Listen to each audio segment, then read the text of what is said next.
আউযু বিল্লাহি মিনাশ শাইতানির রাজিম বিসমিল্লাহির রহমানির রহিম।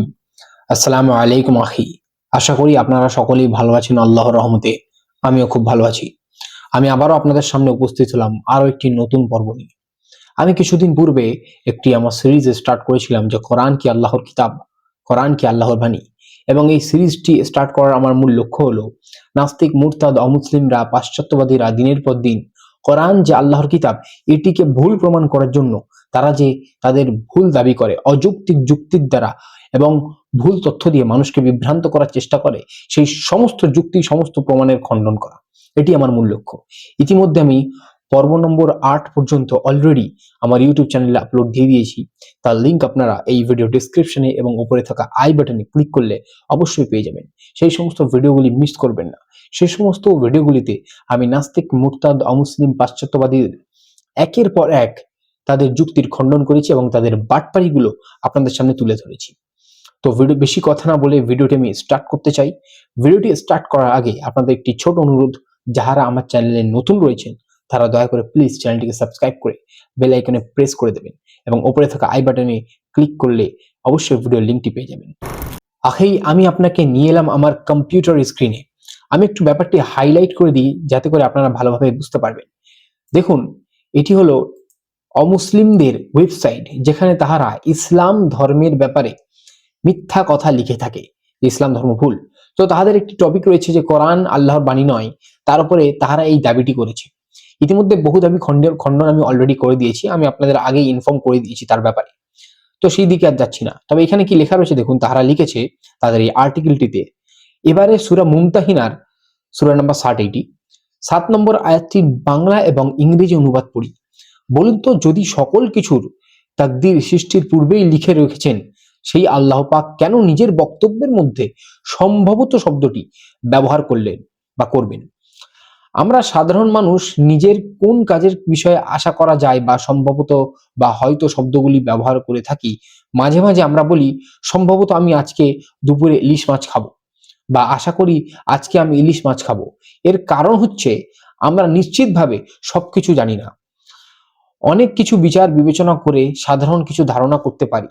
যদি বাসায় ইলিশ মাছ রান্না হয়ে থাকে, তার প্রেক্ষিতে আমরা বলতে পারি সম্ভবত আজ দুপুরে আমরা ইলিশ মাছ খাবো, কিন্তু ভিন্ন কিছু ঘটতে পারে। যেমন ইলিশ মাছটি যদি বেড়াল খেয়ে যায়, তাহলে আমরা ইলিশ মাছ খাওয়া আজ হবে না। এগুলো হচ্ছে নানা ধরনের সম্ভাবনা, তাই আমরা হয়তো বা সম্ভবত শব্দগুলো ব্যবহার করে থাকি। তবে আমরা আশা করি সম্ভাব্যতার ভিত্তিতে। কিন্তু আল্লাহর ক্ষেত্রে তো এরকম শব্দ ব্যবহার কোনো কারণ নয়। কারণ আল্লাহ নিশ্চিতভাবে সবকিছু জানেন। এর আরবি শব্দটি লক্ষ্য করুন। শব্দটির অর্থ হয়তো সম্ভবত, আশা করা যায় ইত্যাদি। তাহলে আল্লাহ কি কোনো ঘটনা সম্পর্কে অনিশ্চিত? তিনিও কি আশা করেন? কেন করেন? কার কাছে আশা করছেন তিনি? তাহলে এই কথাটি তো কোনোভাবেই আল্লাহর কথা হতে পারে না। আল্লাহ নিজের সম্পর্কে কেন সম্ভবত শব্দটি ব্যবহার করে? কিছু বলবেন? তাহলে কথাটি কি জিবরাইলের, নাকি নবীর, নাকি আমাদের মতো সাধারণ মানুষের? আল্লাহ লৌহে মাহফুজে আসলে কি লিখে রেখেছিলেন? সম্ভবত আমি এটা করব, সেটি করব, সেটি কিভাবে সম্ভব? এবং এখানে তিনি সেই অমুসলিমরা এই আয়াতটি কোট করেছে, আমি এখানে এটি হাইলাইট করে দিই, ব্যাপারটি বুঝতে পারবেন। সম্ভবত আল্লাহ তোমাদের মধ্যে আর তাদের মধ্যেকার যাদেরকে তোমরা শত্রু বানিয়ে নিয়েছো, তাদের মধ্যে বন্ধুত্ব সৃষ্টি করে দিবেন, অর্থাৎ তাদের মুসলিম হয়ে যাওয়ার মাধ্যমে। আল্লাহ বড়ই শক্তিমান, আল্লাহ অতি ক্ষমাশীল, অতীব দয়ালু। এই যে আমরা ব্যাপারটি পড়লাম, এই ব্যাপারটি পুরো পড়ার কারণ হচ্ছে আপনাদের এটি বোঝানোর জন্য, যেখানে এই সমস্ত উদাহরণগুলো এই অমুসলিমরা ব্যবহার করেছে, আপনারা বুঝতে পাচ্ছেন যে এরা কতটা পরিমাণের অজ্ঞ। কেন আমি আপনাকে বোঝাচ্ছি। এই যে কোরআনে করিম সূরা নাম্বার 60, সূরা আল মুমতাহিনার আয়াত নম্বর 7, এটি আমি আপনাকে পড়লাম। এটি কিন্তু আমি বাংলাতে পড়লাম, আরবিতে লেখা ছিল এটি। আরবির বঙ্গানুবাদটি নাস্তিকেরা এখানে লিখেছে, এখানে কিন্তু তারা আরবিটিকে দেয়নি। এবারে কোরআন নাজিল হয়েছে আরবি ভাষায়। আরবি ভাষায় কোরআন যে নাজিল হয়েছে, আরবি ভাষার যে রেটোরিক্যাল স্টাইল রয়েছে, মানে সাহিত্য লেখার এবং বলার, বক্তব্য দেওয়ার যে কৌশল, সেই কৌশলে নাজিল হয়েছে। আমরা মানে এই অমুসলিমরা আমরা বলতে অমুসলিমরা এইখানে কি করলো, বঙ্গানুবাদ করে আরবি ভাষাটি, আরবি আয়াতের বঙ্গানুবাদ করে তার উপরে বাংলা ভাষার, বাংলা সাহিত্যের যে রেটোরিক্যাল স্টাইল রয়েছে, বাংলা সাহিত্যের যে কৌশল, লেখার কৌশল, বলার কৌশল, প্রতিনিয়ত আমরা যে কথা বলি তার কৌশল, সেটি প্রয়োগ করছে। এটি কি অজ্ঞতা, নাকি না এটি একটি মানে যার জ্ঞান আছে সেই মানুষের পরিচয়? আপনার কি মনে হয়? দেখুন, এইখানে আল্লাহ সুবহানাহু ওয়া তাআলা সম্ভবত কেন ব্যবহার করেছে এটি আমি আপনাকে আজকে ভালোভাবে ক্লিয়ার করে বোঝাবো, এবং বোঝাবো আরবি ভাষা সাহিত্যের মধ্যে কি ডিফারেন্স রয়েছে বাংলা ভাষা সাহিত্যের সাথে, এবং আপনি কখনোই কোনো আলাদা ভাষা সাহিত্যের সাথে নিজের ভাষা সাহিত্যের তুলনা করতে পারবেন না। দুটো সাহিত্য সম্পূর্ণ যেহেতু আলাদা, তাদের ভাষা আলাদা, আমাদের ভাষা আলাদা, তাদের চালচলন আলাদা, আমাদের চালচলন আলাদা, তাদের খাদ্যদ্রব্য আলাদা, আমাদের খাদ্যদ্রব্য আলাদা, তাদের সংস্কৃতি আলাদা, আমাদের সংস্কৃতি আলাদা। আপনি জাপানে চলে যান, আলাদা সংস্কৃতি পাবেন। চাইনায় চলে যান, আলাদা সংস্কৃতি পাবেন। আমেরিকায় চলে যান, আলাদা সংস্কৃতি পাবেন। আফ্রিকাতে চলে যান, আলাদা সংস্কৃতি পাবেন। সুতরাং আমরা যেমন এই সমস্ত জিনিসগুলোকে একত্র করতে পারি না, সেরকম ভাবে ভাষা সাহিত্য শিল্পীকেও আমরা কখনোই একত্র করতে পারবো না। এটি নাস্তিক, মুরতাদ, অমুসলিমদের অজ্ঞতা ছাড়া কিছুই নয়। চলুন আপনাকে প্রমাণ করে দেখাই ব্যাপারটি। আখি, অমুসলিমরা তাহাদের আর্টিকেলে যে দাবিটি করলো যে আল্লাহ তো সব জানেন, তাহলে আয়াতে কেন এই সম্ভবত শব্দটি অথবা আশা করা যায় এই কথাটি ব্যবহার করলেন? ব্যাপারটি ভালোভাবে বোঝাই আপনাদের। এটি অমুসলিমদের অজ্ঞতা ছাড়া কিছুই নয়, কারণ তাহারা আরবি ব্যাকরণ সম্বন্ধে কিছুই রিসার্চ করেনি। দেখুন, আমি এটা বলছি না যে আরবি ভাষা আপনাকে শিখতে হবে, তবে যে ব্যাপারটি সম্বন্ধে আপনি ডিসকাস করবেন, কমসে কম সেই ব্যাপারটি সম্পর্কে ভালোভাবে জানাটা তো আপনাদের জরুরি নেই, তাই না? নাহলে তো এটা আপনাদের জন্য একটা অনেক বড় অন্যায় হবে যে আপনি মানুষদের কাছে ভুল তথ্য পৌঁছাচ্ছেন। তো আরবি ভাষা না জেনে কোরআনের বিচার করতে এসেই অমুসলিমরা এখানে ঠকছে, আর কিছুই নয়, এবং তাদের বাটপাড়িগুলো ধরা পড়ছে। দেখুন, আরবি শব্দে আশা, আরবি শব্দ হলো আশা। এই আশা শব্দের বঙ্গ অনুবাদ করলে আসে সম্ভবত বা আশা করা যায়। আমরা যখন মানুষেরা এই সম্ভবত বা আশা করা যায় কথাটি ব্যবহার করি, তখন আমাদের মধ্যে অনিশ্চয়তা থাকে। আমরা নিশ্চিত নয় যে কাজের জন্য, সেখানেই আমরা সম্ভবত বা আশা করি এই কথাটি ব্যবহার করে থাকি।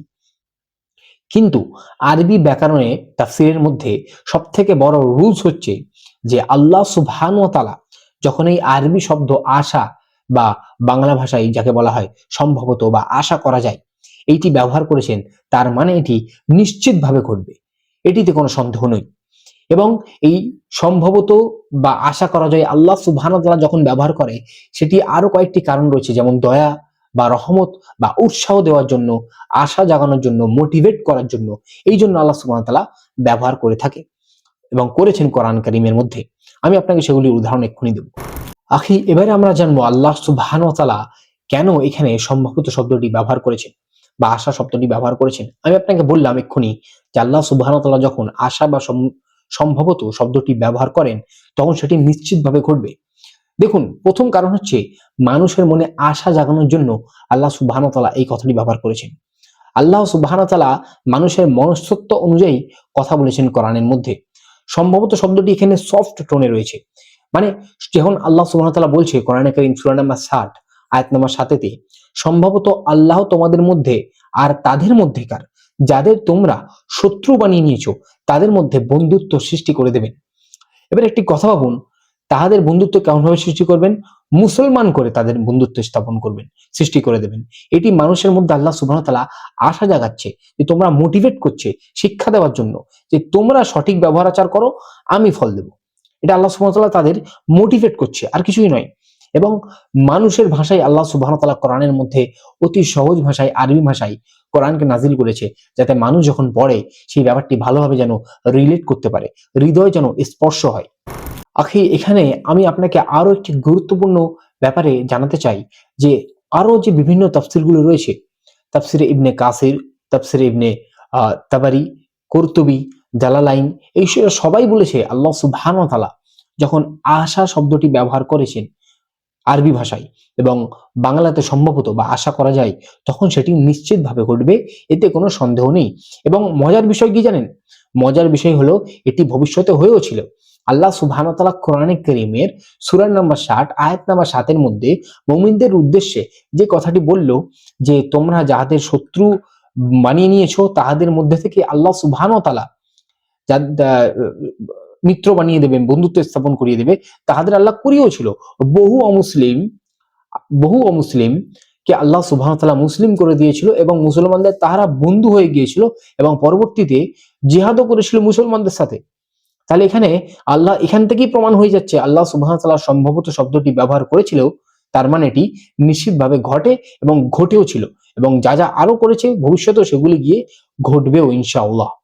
আখি, আশা করি আমি আপনাদের ব্যাপারটি ভালোভাবে বোঝাতে পেরেছি যে নাস্তিক অমুসলিম এবং ইসলামের শত্রু পাশ্চাত্যবাদীরা কিভাবে কোরআনের আরবি ভাষাকে বঙ্গানুবাদ করে বা ইংরেজিতে অনুবাদ করে তাদের নিজেদের ভাষার যে সাহিত্য শৈলী রয়েছে সেটিকে প্রয়োগ করে মানুষের সামনে তুলে ধরে এটি মানুষকে বোকা বানিয়ে মানুষকে বিভ্রান্ত করার চেষ্টা করে। দেখুন, নর্মালি আমি আপনাকে যদি একটি ছোট উদাহরণ দিই, বাংলা ভাষায় আমরা সম্ভবত ব্যবহার করি কিসের জন্য? দুর্বলতার জন্য, আমরা অনিশ্চয়তা, আমরা জানি না। কিন্তু সেখানে আরবি ভাষায় আল্লাহ সুবহানাহু ওয়া তাআলা যখন আশা শব্দটি ব্যবহার করে তখন রহমতপূর্ণ নিশ্চিত বার্তার জন্য, মোটিভেট করার জন্য, মানুষের মনে আশার সঞ্চার করার জন্য। এবং অবশ্যই আল্লাহ সুবহানাহু ওয়া তাআলা যেখানে যেখানে আরবি শব্দ আশা ব্যবহার করেছেন বা মানে সম্ভবত বা আশা করা যায় সেখানে সেইগুলো কিন্তু পরবর্তীতে গিয়ে হয়েও ছিল। তাহলে এখান থেকে বুঝতে পারি যে নাস্তিক, মুরতাদ, অমুসলিম পাশ্চাত্যবাদীরা যে সমস্ত দাবিগুলি করছে সেগুলি কত বড় বিভ্রান্তকর দাবি এবং অযৌক্তিক দাবি, কারণ তাহারা কিছুই জানে না, দাবি করতে চলে আসে। আখি, আশা করি আপনাদের ভালোভাবে ভিডিওটি আমি বোঝাতে পেরেছি। আজকের জন্য এতটাই। যদি আপনারা ভালোভাবে বুঝতে পারেন তাহলে অবশ্যই ভিডিওটিকে লাইক করে চ্যানেলটিকে সাবস্ক্রাইব করে দিবেন এবং বেল আইকনে অবশ্যই প্রেস করবেন এবং ভিডিওটি যারা আপনাদের প্রিয়জন তাদের সাথে শেয়ার করবেন, কারণ ভালো ভিডিও শেয়ার করে একটি সাদকায়ে জারিয়া। দেখা হচ্ছে পরের ভিডিওতে ইনশাআল্লাহ। আসসালামু আলাইকুম রহমতুল্লাহি ওয়া বারাকাতুহু।